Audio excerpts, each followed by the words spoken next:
கதை 27. குள்ள நரியும் முரசும். குள்ள நரிகள் இயல்பாகவே மிகவும் இரகசியமாக ஒளிந்து வாழும், அதே சமயத்தில் பயந்த சுபாவமுடைய கோழைகள். சிறிய நிகழ்ச்சிகளுக்கு கூட மிகவும் அச்சம் கொள்ளும். சிந்து என்கிற குள்ளநரியும் இந்த குணங்களுக்கு மாறுபட்டதல்ல. சிந்து எப்போதும் பயந்தபடியே இருக்கும். இதனால் சிந்துவின் மனைவியும் கூட அதன் மீது கோபம் கொண்டு விரட்டி அடித்தது. சிந்து வீட்டையும் இழந்துவிட்டது. சிந்துவுக்கு வேறு ஒரு இடமும் கிடைக்காமல் அந்த காட்டையே சுற்றி வந்தது. சிறிய சத்தத்தை கேட்டால் கூட அதன் உடல் நடுங்கிவிடும். இதனால் அது சரியாக உணவு உட்கொள்ளாமலும் தூங்காமலும் இருந்து வந்தது.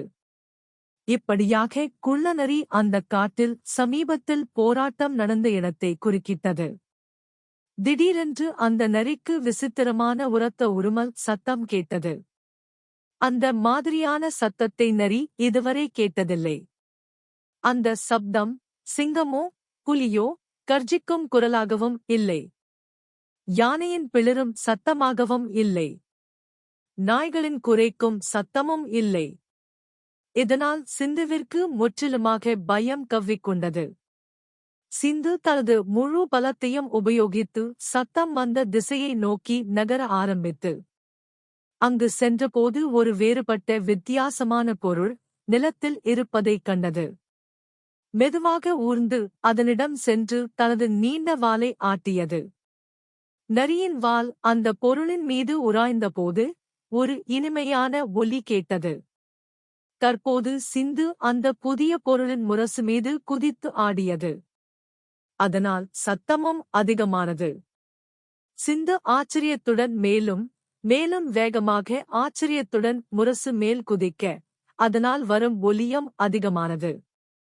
அந்த சத்தம் முதல் கேட்ட கர்ஜிக்கும் சத்தம் போல் இருந்ததை நரி உணர்ந்தது. இதனால் சிந்துவின் பயம் பறந்தே போய்விட்டது. தைரியமும் வந்துவிட்டது. அந்த முரசை வீட்டுக்கு உருட்டிச் சென்று அதன் மேல் முன்பு போல் ஏறிக் குதித்தது. அதனால் அதிகமான சத்தம் வருவதை சிந்துவின் மனைவி கேட்டு தற்சமயம் தனது கணவர் தைரியசாலி ஆகிவிட்டார் என உற்சாகமாக சிந்துவை வீட்டின் உள்ளே அழைத்துச் சென்று உணவும் கொடுத்தது. சிந்துவும் மகிழ்ச்சியடைந்தது. பயம் நோகப்படுத்தும், தைரியம் பலனை கொடுக்கும்.